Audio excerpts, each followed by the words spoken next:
Right,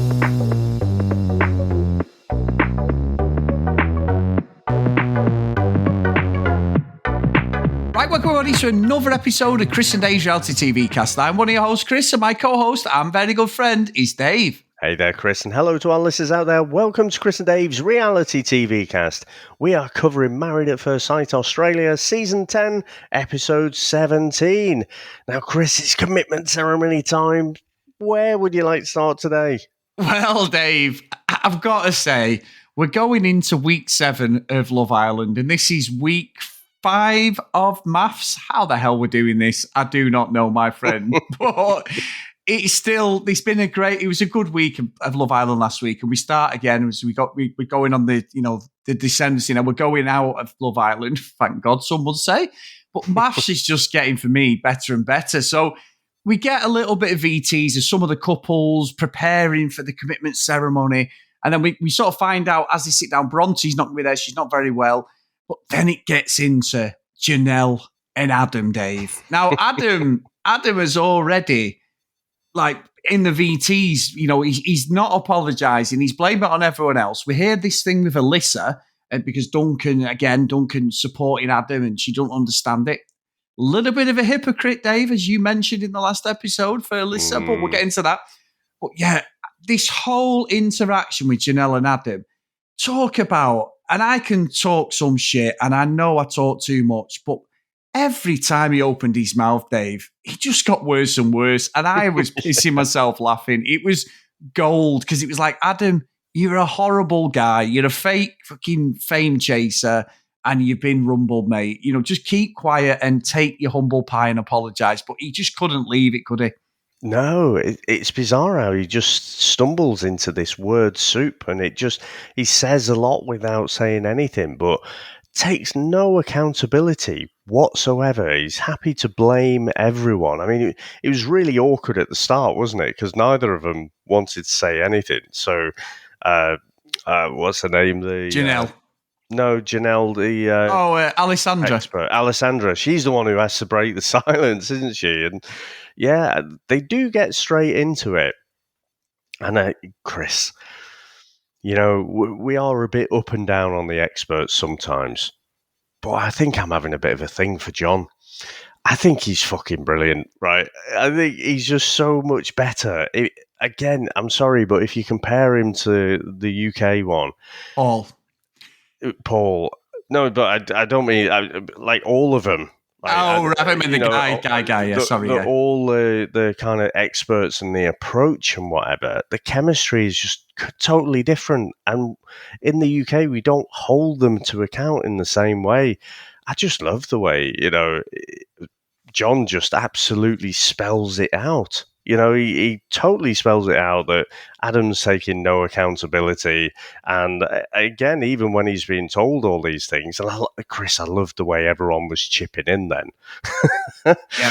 But what did you think? Because, I mean, it's almost jumping a little bit to the end as well. I liked how Sandy kind of stuck up for Clare. Yeah.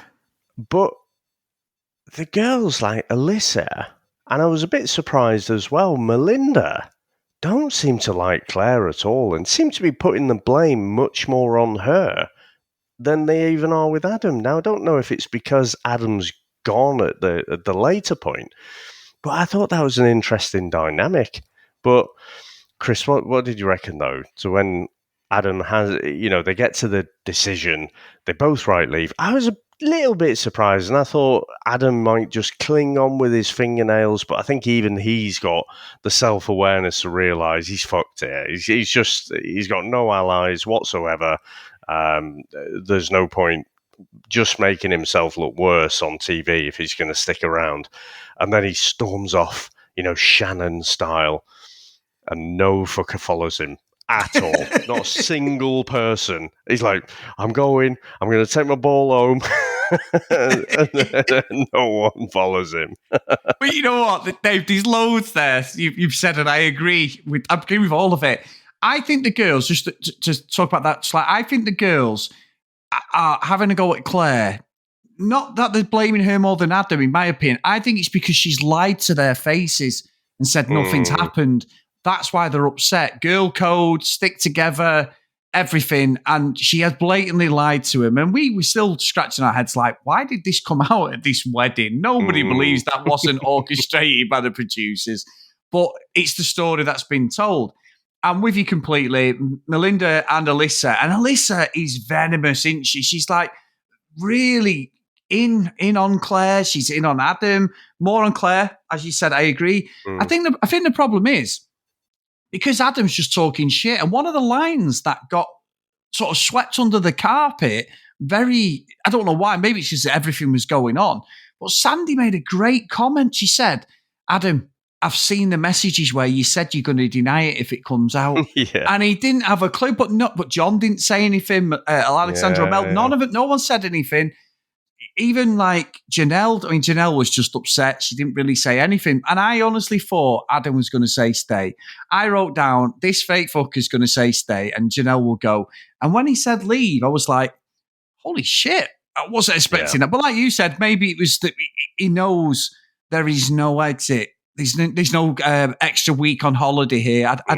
I'm very surprised, considering his background being on all these reality TVs. I thought this guy's going to absolutely milk the arse off this, but he didn't. And I think as well when you're watching it, like say John, Alessandra, and John were the main ones with this couple who laid into him. But it's when John's saying to like, you just don't take any responsibility. You're blaming everyone. You know what I mean? He's like, I was drunk, he said. We were in a good place. It was like, and you can see, I must admit, for all the faults I think with Alyssa tonight, I did love her facial expressions and everyone else's. They're all just like, oh, fucking hell, mate. Shut up. So, yeah, as a fan watching the show, I was just popcorn sat there going, come on, Adam, keep going, son. You are digging the biggest fucking hole you're not going to get out of, my friend. So I think I'm pleased for Janelle. I'm really pleased for Dave. That is the right decision.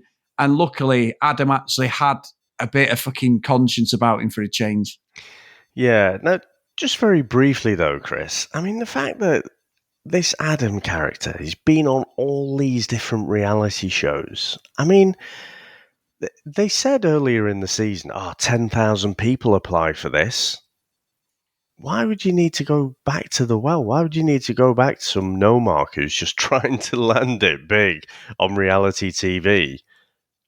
I don't understand why he would be on the show. Yeah. You know what I mean? Why would you pick him? I don't believe that he stood out over everyone else. Do you, Dave? Honestly, I don't. No. I mean, unless it's the thing, if you look at everyone who applies and then, like, who can give up their job for this sustained period of time? I guess you know, if he's got track record, well, do we know he's going to be reliable? I imagine a lot of people drop out and stuff. So maybe that counts for him.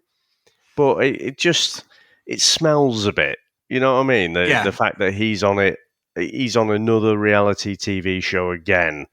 You know, it just I don't like it. If you've really got 10,000 people applying, surely you can do better than getting some no-mark who's been on loads of other reality shows. Yeah, and look, going behind the curtains slightly, that's what they do on stuff like X Factor, Britain's Got Talent. You know, there is a panel of people who vet them. They don't just walk on stage and Simon Cowell's there and fucking, you know, Alicia Dixon, Amanda Holden, whatever. They have been vetted first. That's why you always get the ridiculous acts on like Britain's Got Talent and X Factor. They've already been through this where the producers are like, oh, this is going to be good TV. Let's go with this story. Let's go with that story. But I do agree. The fact that Adam's done this, it could be that they've said to him, look, we want this out of you. Are you prepared to commit? You're not frightened of being in front of the telly. Because if you look at Adam and then look at fucking Rupert, Jesus Christ, he is a fucking deer in headlights, isn't he? Jesus, it's like, he is literally breaking the fourth wall down. All we need him to do is stare down the camera and just ruin everything, don't we? So. You know what he's like? He's like Garth from Wayne's World when he speaks to a woman.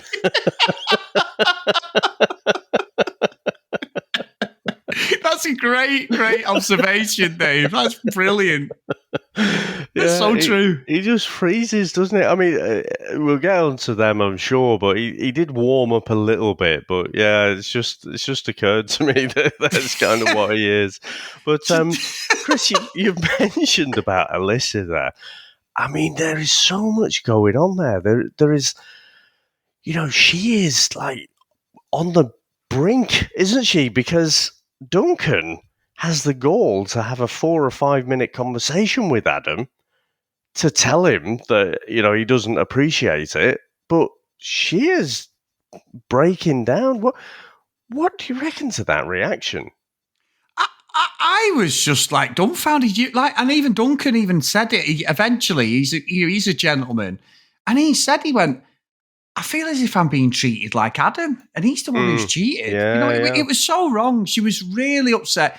I didn't like the dialogue anyway in the last episode, and I didn't like it tonight when she was saying, basically, how can you pick this man when he's done all this wrong? And then when Duncan explained it, he's like, but I spoke to Jesse. I reached out to Jesse. I told Adam, when Adam asked about you were going to come for him, and I said, yeah, you were. He was wrong what he did. I didn't think he'd done anything wrong, and I just couldn't work out. Now, Sam was sat with me watching it, and she said she's judging him by her own standards. Obviously, we know about this background. We don't know the full story, but she has been the other woman in a marriage, and that's wrong. She's learned from that. Maybe that's what it is. Maybe it's like thinking she was lied to.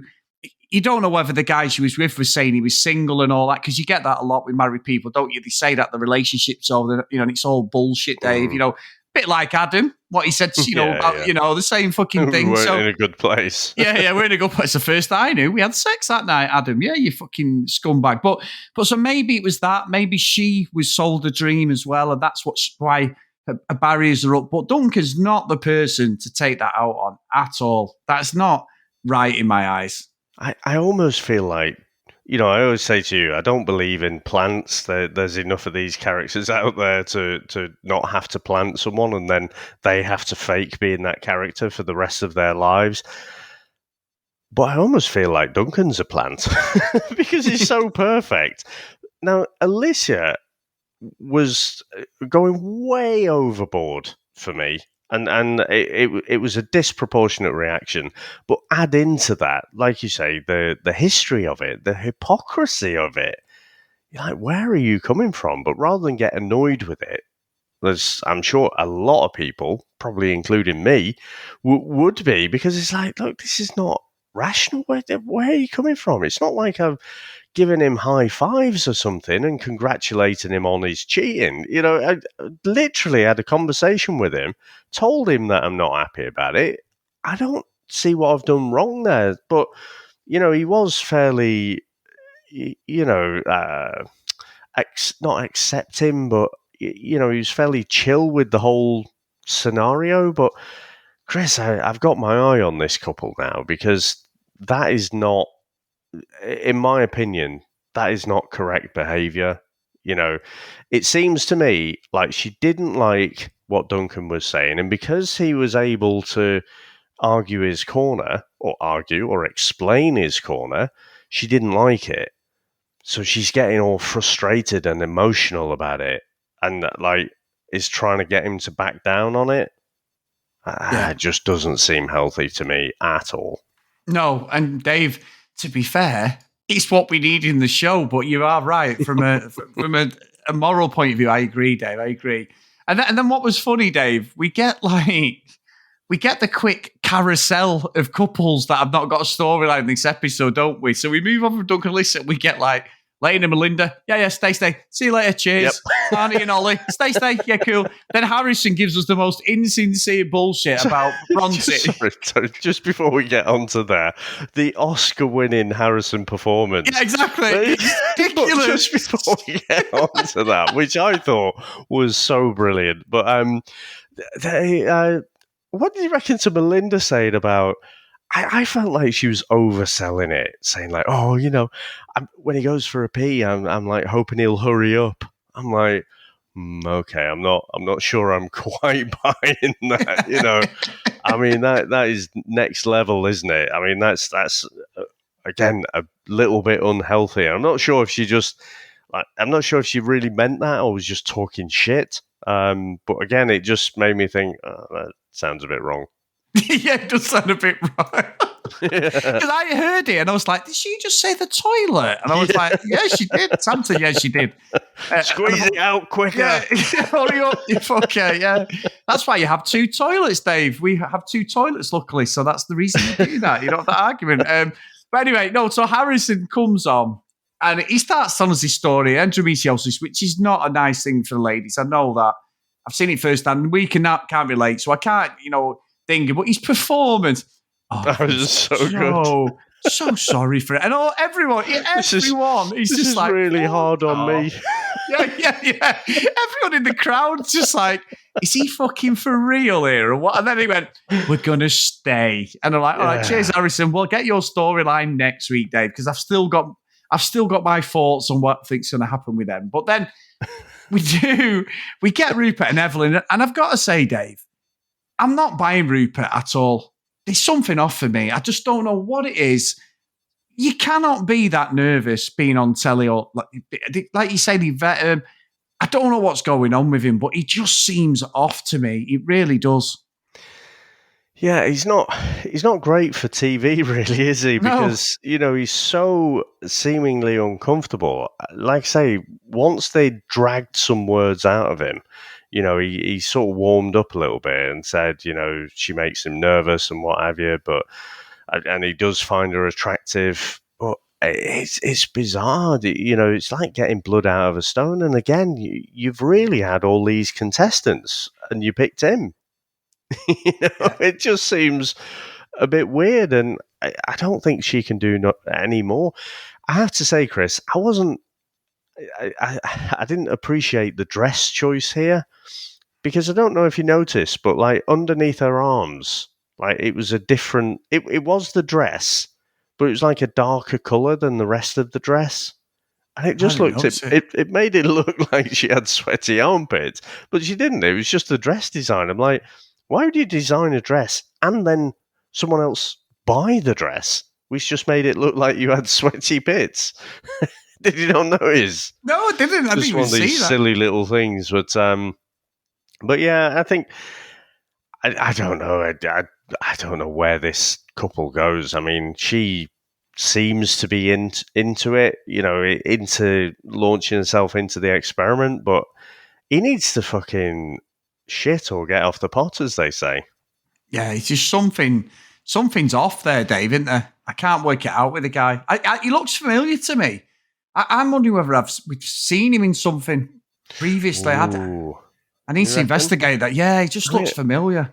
I think you reckon it might have been on the reality TV show Mr. Fucking Charisma.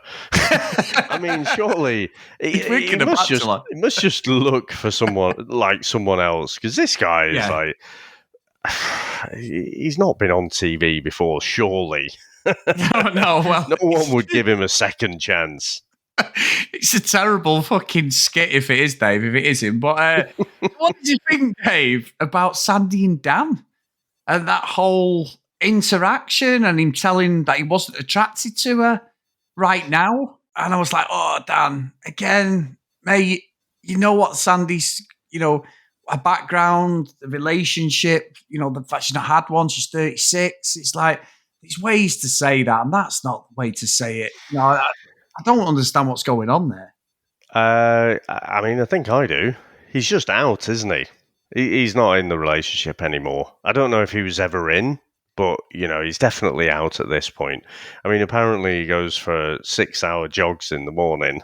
Of course he does. I mean, I'm not being funny. He would be about half the size of himself if he was. Yeah. Something going on there. Just clearly... He said all the right things at the start, but I just think he's out. And, it was a little bit sad to see, because she's like, well, yeah, I feel rejected. He doesn't want to spend any time with me at all. And I'm afraid he just had nothing to come back with, really, did he? And that's what made me think, I just think these are done now. Yeah, I think so. I think they are done. And I think she's there as well, because the rejection's what she said. She Yeah, can't yeah. take. That's why she's been so guarded. So I feel for her. But we'll see, Dave. So what did you think, Dave, of one of our newer couples? Taylor and Hugo. Fucking Taylor reminds me of that Bex from a couple of seasons ago. Yeah. Just up her own arse, saying the shit about I want a smart driven guy, someone who's quick. No, she was saying she didn't appreciate him saying that she was cute and adorable. She wanted him to say that you're smart, you're driven, oh right, you're quick. What, like the fucking Flash? What? Like, I didn't understand the quick comment. I mean, come on, Chris. I know it is a number of years now, but say you're down there, you're down the disco, you see someone you like, you make eye contact, you go over and you're like, hey, you're really quick. Yeah, but I'll tell you what, Dave, from a man's point of view, it's the end of the fucking relationship if you're too quick, aren't you? Fucking hell. What's she after here? Fucking highlight of most fucking middle-aged men's fucking lives, aren't they? That's the second bit, and so am I, so we're a perfect match. 20 seconds, you said, I've got enough time to read a book. I'm there. You know what I mean? It's ridiculous. Stupid comment, Dave, I've got to say. Stupid I comment. think it's one of those, though, isn't it? They come up with all of these excuses, and this is what I in equal parts I don't like, because of the negative impact it has on the other person, but also I do like because it's entertainment and I'm a see you next Tuesday. But she's giving all of these reasons about why it's not working. The reality is she just doesn't fancy him. There's just nothing there. She doesn't fancy him. She doesn't even like him, I don't think. But she's absolutely there for the TV. I just think again, I can't think of a couple that Chris, fucking hell, I'd gnaw my own arm off if these two worked out. It's just utterly ridiculous. And the thing is, she says, again, they roll out the old line, don't they? That, I usually go for, tradies and this, that, and the other, football players. And John points out, well, how's that working out for you, kind of thing. But it's like, yeah, I kind of want that, but I want to do it on TV as well. That's the reality of it, isn't it? But yeah, these two have got absolutely no chance. But I didn't think he particularly gave a good account of himself either. I don't think he put up a great impassioned fight or anything. What do you think of his part? I think he's out. Like you've just said about Dan, I think he's out. I think he knows he's pissing in the wind here. And I do think you said about the tradie thing. Did you not see just before she said it, Dave, a little subtle shot of Harrison in the background? I was like, oh yeah. I'm still saying there's something going to happen with Harrison, with one of the other couples, definitely. But I was like, let's just see. There was two shots when they said, so it went to Harrison, and I can't remember, someone was in the foreground, blurred out, and the camera was definitely focused in on Harrison, and then it moved over to Cam, who had a big shit-eating grin on his face as well. Yeah. So again, I think both of those are on the radar at the minute, because I think either of those two could be a possibility when it comes to the retreat. Yeah, I agree with that. I agree. And so they both say stay anyway, don't they? They say stay, live to fight another day. We're going to get the same thing, but the retreat will be the crux of it. That's where we're going to get something happening somewhere. We know that. It was great drama in the last series. Dave, now, Lyndall and Cam have been okay until Cam was having a go at her about getting involved in the stuff with Shannon, which proved she was wrong, but in the grand scheme of things, she was right to speak up for a friend, because Shannon was just an absolute scumbag. Now, I think Cam's a bit of a dick, if I'm being honest, and I don't like what he's been doing. I think she's absolutely on her nerves. She's got this daily struggle with her a lifelong illness, and everything. And she was talking about her mum knows I'm talking on FaceTime and just says, give her a hug. Hey, that is not unnatural. If fucking hell, if say it was me and you and it was like, you were going through the ring and we were sat together, if someone said, just give him a hug or something, you know what I'm like, I put my arm around you, go, you all right, mate? Well, you wouldn't, that's not unnatural at all.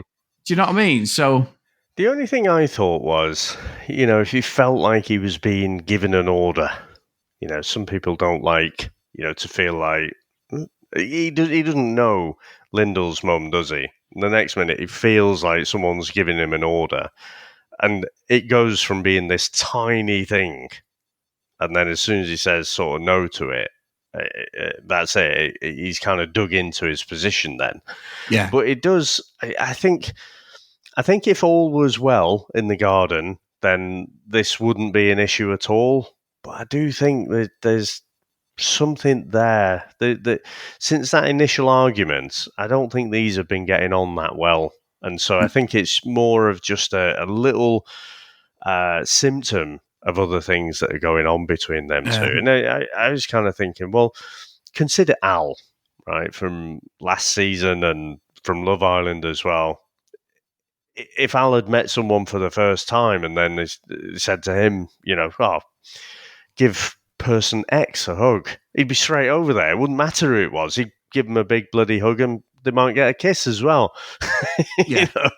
And a shoey. But yeah, I think Cam's just a lot more standoffish. But I just think even with the standoffishness, I think it's just he's getting to the point where he's not out. And again, he comes up with this thing, doesn't he? Oh, I've never been in a relationship before. But really, I just never believe anyone when they say that. You know what I mean? It's like, what, you've been in a fucking igloo in Antarctica or something? You just like avoided people? You must have some kind of relationship. So I just feel like that's a bit of an excuse for him. I agree.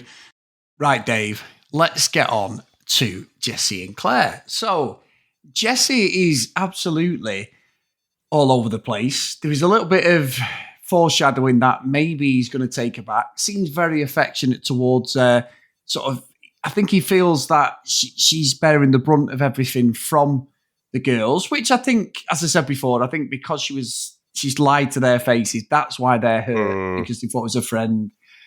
What did you think of that whole interaction?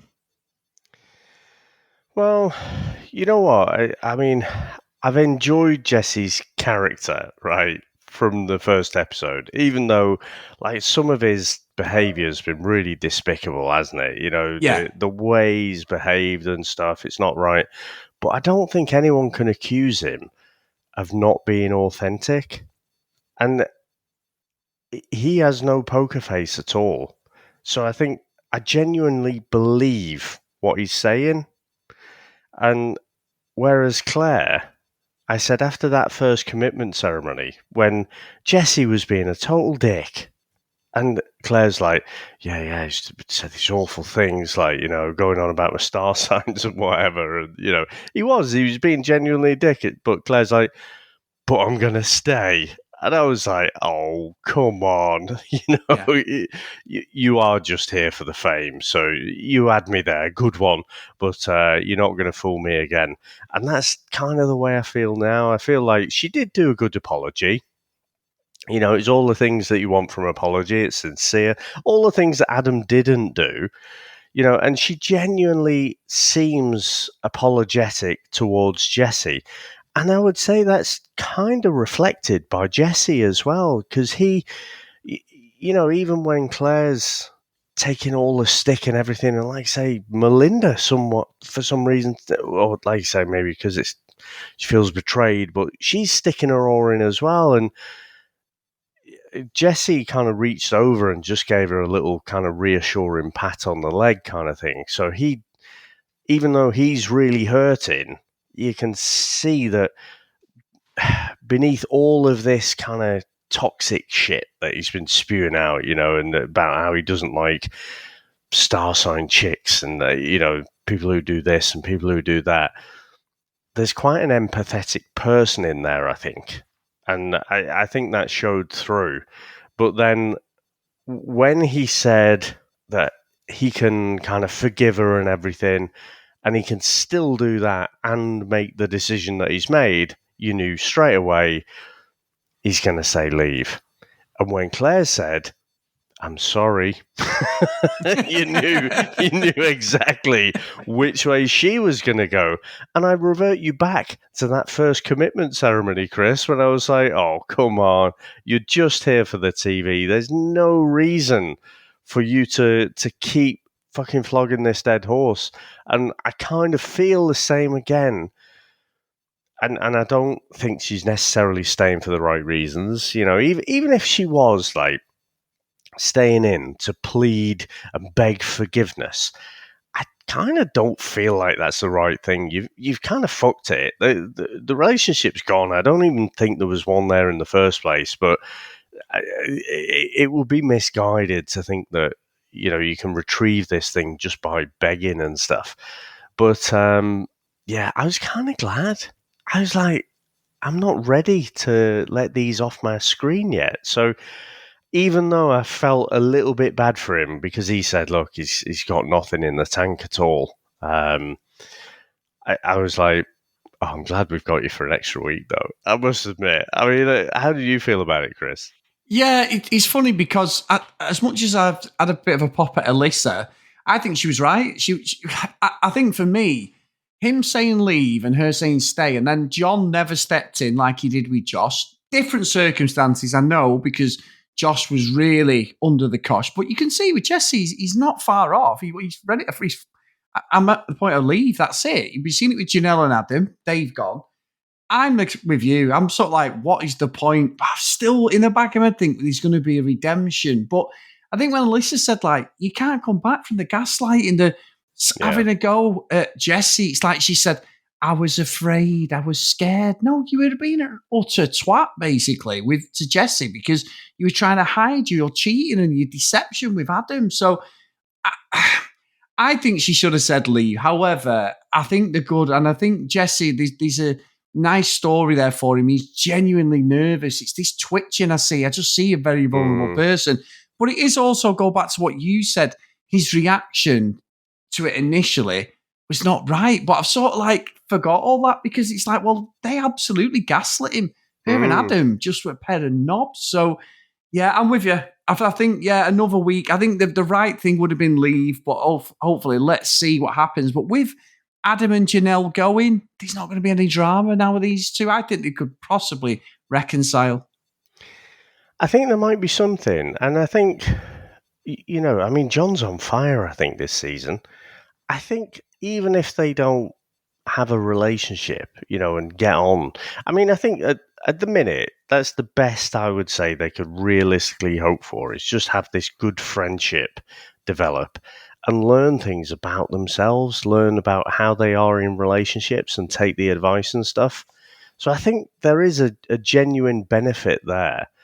But yeah, I like I say, I feel bad for it's an involuntary response, really. I did feel bad for, like, oh yeah, they're staying in, but Jesse looks like he wants to throw himself out the window. It's like, I'm sure he'll get. Well, I don't know. The preview for next episode doesn't look like he's going to take it too well, but you never know, do you? Sometimes that's just like the first 5 minutes of the next episode. So I think there could be something there. I mean, I like I say, the things that Jesse said, I almost feel like, okay, Claire did what she did. Can't have been any more apologetic about it. But Jesse is dealing with those previous demons, and I think that's where he can pick up something and actually learn something. And so, for him, I think there's a genuine benefit there as well. Yeah, I agree, Dave. So, Dave, we've got a very quick email from Yaron, and it's just put very quickly, all caught up on maths. Hi, guys, up to date on maths, and can tell that my email about Melinda didn't age very well. Her casting was only good for entertainment purposes, but too badly it was on Josh's expense, the poor guy. Last dinner party produced great drama. The only thing that could have added more weight was more drama was bringing in Janelle's overprotective brothers. That could have been awesome. Imagine that. Take care, guys. All the best. So, a very quick email. And yeah, when he emailed the other day, you could tell he'd not got to that point with Melissa and Melinda. So yeah, great stuff. Great stuff. Yeah. It would have been good if they'd brought the brothers in, wouldn't it? But, Just, we knew you were full of shit. And guess what? You're full of shit. But the thing is, you didn't need a radar for that, did you? Everyone could probably tell, well, apart from Claire, seemingly, that Adam was full of shit. Yeah. Turns out he is. He is. So massive thank you to everyone. We start another week of maths. If you want to email us, cdrealitycast@gmail.com. If you want to follow us on social media, @cdrealitycast. As always, get over to Facebook, Kristen Day's Reality TV Cast. Come and join the fun over there, guys. So today's Patreon roll call of honor. If you don't want to support us, get over to patreon.com/CD Realitycast. Is Ken Gustafson, Lucky Green, Lauren Tracy, Hennessy Susan, Priscilla Didi, Katie Libby, Joanna Noreen, Chloe Brianna, Helen Keith, Gillian Zoe, Kristen, Maggie, Kate, Megan, Cassie, Fiona, Emma, Schmave, Nicola, Macy, Alex, and Helen. So thank you so much, everybody. And thank you as well, Mr. Horrocks. We go into this again. Our friendship is still intact, only just with all these episodes we're covering. We love it. We know we love it, but it's a lot. And I do appreciate all your commitment on this one, mate. And you too, sir. So thank you very much. Thanks to all our listeners out there. Thanks to all our supporters. And we'll speak to you next time. Bye.